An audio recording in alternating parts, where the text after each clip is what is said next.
ఒక రాజ్యాన్ని పరిపాలించే రాజుకు అంతుచిక్కని చర్మవ్యాధి ఒకటి వచ్చింది. ఎంతమంది రాజవైద్యులు అతనికి చికిత్స చేసినా అతనికి ఆ వ్యాధి తగ్గడం లేదు. అయితే ఒకరోజు ఆ రాజు తన ఆధ్యాత్మిక గురువు దగ్గరికి వెళ్ళి ఉపాయాన్ని అడుగుతాడు. అప్పుడు గురువుగారు రాజుగారికి ఒక ఉపాయాన్ని చెప్తారు. అదేంటంటే, రాజా, నీవు నీ రాజ్యంలో ఉన్నటువంటి నిరాధారమైనటువంటి యుక్త వయసు కన్నెపిల్లల్ని, అలాగే భర్త లేనటువంటి నిరాధారమైన స్త్రీలను చేరదీసి వాళ్లకు ఒక నిర్మాణాన్ని, ఒక భవనాన్ని నిర్మించి రోజు రాత్రి నీవు అక్కడికే వెళ్ళి రాత్రి వాళ్ళందరికీ కాపలా ఉండి మరుసటి రోజు ఉదయాన్నే లేచి నీ రాజ్యానికి నువ్వు వెళ్ళిపోవాలి.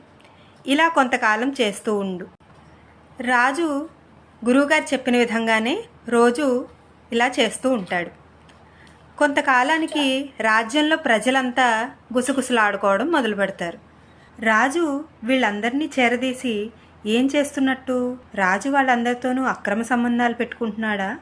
ఈ విధంగా చాలా రకరకాల చెడు వార్తలు ఊళ్ళో వాళ్ళంతా ప్రచారం చేసుకోవడం జరుగుతుంది. ఇలా గడిచిన కొంతకాలానికి రాజుకి చర్మవ్యాధి తగ్గిపోతుంది.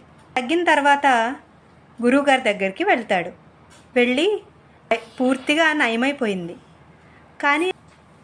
కానీ నాదొక సందేహం. నేను వస్తూ ఉండగా నా రాజ్యంలో ప్రజలందరికీ నా వ్యాధితో బాధపడ్డాన్ని గమనించాను. ఎందుకు ఇలా జరిగి ఉంటుంది అని ఆశ్చర్యపోయాను అని రాజు అనగానే అప్పుడు గురువుగారు చెప్తారు, నిజానిజాలు తెలుసుకోకుండా నీ రాజ్యంలో ప్రజలంతా నీ గురించి చెడుగా మాట్లాడుకోవడం వల్ల నీ చెడు కర్మ ఫలితాలు వారికి చేరడం జరుగుతుంది. దానివల్లనే వాళ్ళకి నీకు నయం కానటువంటి రోగంతో వాళ్ళు ఇప్పుడు బాధపడుతున్నారు అని గురువుగారు చెప్తారు. కాబట్టి ఎవరి గురించైనా మనం నిజానిజాలు తెలుసుకోకుండా వారి గురించి చెడుగా మాట్లాడుకుంటే వారి పాపకర్మ ఫలితాలు మనకి అందుతాయి.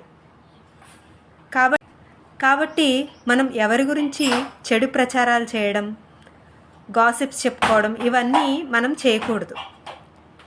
చర్చించుకోవాల్సి వస్తే భగవంతుడి గురించి చర్చించుకుంటే మనకి పుణ్యం పురుషార్థం, భగవంతుడి కృప మనకి లభిస్తుంది. హరే కృష్ణ.